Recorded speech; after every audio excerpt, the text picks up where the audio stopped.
통찰력은 차별화를 만드는 간발의 힘이며 시장을 이끌어 나가는 혁신을 가져오고 가치 있고 위대한 비전과 함께 오는 것이죠.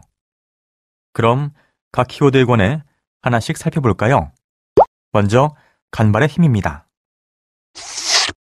애플, 구글, 페이스북 같은 유수의 IT 기업들이 인수, 합병, 1순위로 꼽는 기업. 1998년 설립된 넷플릭스는 2012년 기준 2,700만 명의 고객을 보유한 시가총액 36억 달러의 세계 최고 비디오 스트리밍 회사입니다.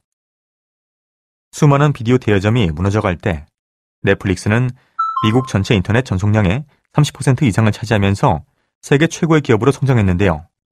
그 비결은 무엇일까요? 2008년 인터넷과 모바일을 통해 동영상을 감상하는 서비스가 본격화되면서 블록버스터나 넷플릭스 같이 오프라인 비디오 대여 사업을 운영하는 기업은 엄청난 위기에 빠졌습니다. 하지만 이러한 상황에서 넷플릭스는 경쟁사인 블록버스터와는 다른 행보를 보였습니다. 먼저 온라인 주문, 우편 배달 시스템을 시작하고 온라인 스트리밍 서비스를 각 가정의 TV로 직접 연결할 수 있는 셋톱박스를 출시했죠.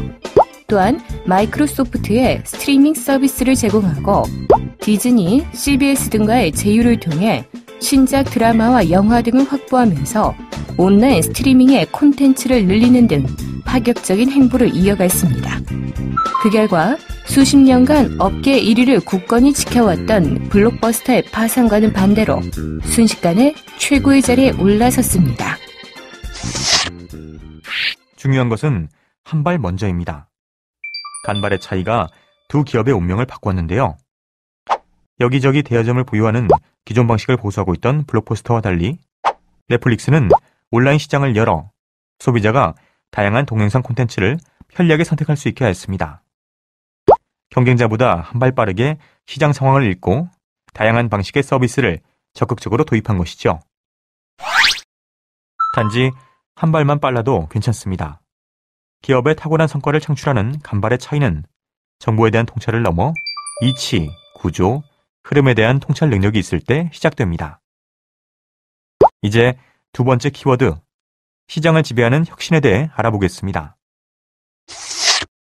다음은 기술 개발과 관련해 자주 던지는 질문입니다. 여러분은 두 질문 중 어떤 질문을 더 많이 던지나요? 첫 번째 질문을 많이 던지는 기업은 기술혁신 기업입니다. 기술혁신에 관심이 있는 엔지니어들은 제품이 시장에서 얼마나 많이 팔리느냐보다 이 제품에 최고의 기술이 적용되었느냐에 더 관심을 두고 자신의 제품과 서비스에는 무조건 최고의 기술이 적용되어야 한다고 믿으며 그런 제품과 서비스를 만들었다는데 자긍심을 느끼죠. 반면 두 번째 질문을 더 많이 던지는 기업은 비즈니스 혁신 기업입니다. 비즈니스 혁신에 관심이 있는 엔지니어들은 최고의 기술을 추구함과 동시에 시장을 지배하는 제품을 만드는데 어떤 기술이 필요한지에 관심을 둡니다. 이러한 기업의 경우 세상의 변화를 먼저 통찰하여 현재의 시장 혹은 미래의 시장에서 새롭게 나타날 문제, 욕구, 결핍을 이해하고 세상을 지배하는 데 필요한 기술이 무엇인지 질문을 던져 통찰이 혁신의 방향을 결정하게 합니다. 통찰이 곧 혁신임을 알고 있는 것이죠. 프랑스의 에어버스 인더스트리사는 세계 최고의 비행기 제작을 두고 미국의 보잉사와 끊임없는 경쟁을 벌이고 있습니다. 1990년대 중반 두 기업의 경영진은 기업의 운명을 건 결정을 내려야 했습니다. 이는 앞으로 비행기 시장을 결정할 중요한 요소가 무엇이며 그에 따라 어떤 새로운 비행기를 개발해야 하는가라는 질문이었죠. 이 질문에 대한 두 기업의 답변은 달랐는데 이것은 통찰력의 차이에서 비롯되었습니다. 에어버스 인더스트리사는 미래 항공시장을 결정할 중요한 요소가 비용이라는 점을 간파했습니다. 미래 항공산업은 대형 허브 공항을 중심으로 치열한 비용 전쟁을 벌일 것이기 때문에 비행기의 수송 능력이 중요한 이슈가 될 것으로 예측한 것이죠. 이에 따라 비용 감소에 중점을 두고 초대형 여객기를 개발하는 데 모든 혁신 역량을 동원했습니다. 반면 보잉사는 미래의 항공산업은 시간이 중요한 이슈가 될 것으로 생각했습니다. 작고 빠른 비행기가 선호될 것이며 대규모 허브 공항보다는 소규모 공항 간의 논스톱 비행이 많아질 것으로 판단한 것이죠. 이런 가정을 토대로 보잉사는 빠른 속도를 내면서 연료 소모는 보잉 767과 비슷한 소닉 크루저라는 기종을 개발하는데 모든 혁신 역량을 동원했습니다. 결과는 어떻게 되었을까요? 2001년에 일어난 9.11 테러는 세계 항공시장과 여행시장을 송두리째 뒤흔들어 놓았고, 더불어 급속도로 상승한 유가와 이산화탄소 배출량에 대한 압박 등으로 항공사들은 지출이 증가하게 되었습니다. 그 결과 항공사들은 비행기의 속도보다 연료 효율에 더 많은 관심을 가지게 되었고, 보잉은 결국 2002년 12월 소닉 크루저 개발을 중단할 수밖에 없게 되었죠. 이는 혁신 역량의 참패가 아닌 통찰력의 참패였던 것입니다. 이처럼 빠르게 변화하는 경영 환경 속에서 전체를 볼 수 있는 통찰력은 시장을 이끌어 나갈 수 있는 혁신을 가져올 수 있습니다. 이제 통찰력의 마지막 키워드인 위대한 비전에 대해 알아보겠습니다. 국내 한 일간지에서 발표한 글로벌 기업의 CEO들과 경영 대가들의 핵심 키워드는 무엇이었을까요? 바로 강력한 자기 확신, 소통과 연결, 그리고 기민한 변화 대응력이었습니다. 다시 말해서 나를 잘 통찰하고 타인을 잘 통찰하고 세상을 잘 통찰하는 것이 이기는 기술이었던 것이죠. 특히 세상을 통찰할 줄 안다는 건 눈에 보이는 현상 이면에 감춰진 세상의 모습과 변화를 통찰하고 가치 있는 것이 무엇인지를 찾아내는 것입니다. 이것은 우리가 앞으로 살아가야 할 미래가 나와 우리 그리고 인류에게 원하는 것이 무엇인지를 통찰해내는 것을 의미하며 지금보다 더 나은 미래를 만들기 위해서 어떤 도전 목표를 가져야 할지, 어떤 비전을 가져야 하는지를 간파해내는 것입니다.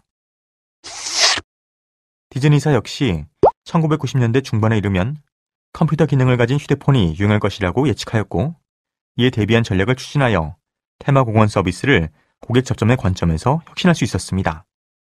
바로 휴대폰 기술을 활용해 캐릭터 인형을 쓴 직원을 추적하면서 게임도 할 수 있는 장치를 개발하여 테마공원에 방문한 고객들이 캐릭터 인형을 쓴 직원들을 쉽게 찾아 사진을 찍을 수 있도록 한 것이죠. 혁신적인 제품과 서비스 뒤에는 탁월한 조직 운영 능력과 최고 수준의 인재, 그리고 막강한 자본력이 있었습니다.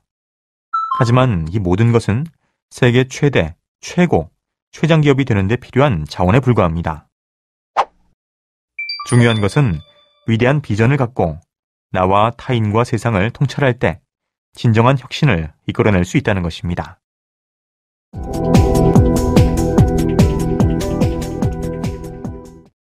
통찰력에 관한 개념은 경영자들이나 또 일반인에게도 굉장히 중요한 단어죠. 또 개념이고요. 또 역량이고. 그런데 이제 우리가 통찰하는 방법에 대해서는 많은 사람들이 잘 알지 못하고 또 좋은 제안도 또 대안도 없었던 거죠. 그래서 미래학자의 역할이 사실은 미래 변화를 통찰하는 게 미래학자의 주 업무이기 때문에 여러 가지 통찰법 중에서 미래학자는 어떻게 미래를 통찰하느냐라는 것에 대해서 제 나름대로 정리해서 독자들에게 전달할 수 있을 것 같았습니다. 그래서 제가 미래학자의 통찰법이라는 주제를 가지고 제 나름대로의 어떤 노하우들을 전개를 한번 해본 거죠. 네. 통찰력을 날카롭게 하기 위해서는 두 가지가 필요합니다. 하나는 통찰력은 사고의 기술이기 때문에 사고력에 대한 훈련이 필요하죠. 또 하나는 통찰력은 세상의 변화를 이해하는 거기 때문에 세상을 이해할 수 있는 다양한 학문적 백그라운드가 필요합니다. 현재의 기업들이 하고 있는 통찰력 훈련 방법 혹은 창의력 훈련 방법은 이 두 가지가 약간 부족해서 그런 겁니다. 그래서 기본적으로 가지고 있는 사고력과 기본적으로 가지고 있는 혹은 여기에 인문학적 소양을 조금 더한 상황에서 통찰력을 발휘하려고 하니까 예전보다는 낫지만 획기적인 개선이 없었던 거죠. 그래서 앞으로 기업들이 사고력 훈련들을 좀 더 훨씬 더 강화하고 그리고 백그라운드 즉 경제, 정치, 철학, 인문학, 사회학, 문화 다양한 부분들에 대해 소양을 훨씬 더 넓게 갖춰진다면 자연스럽게 통찰력에 대한 역량이 증진이 될 것이다 라고 보면 됩니다.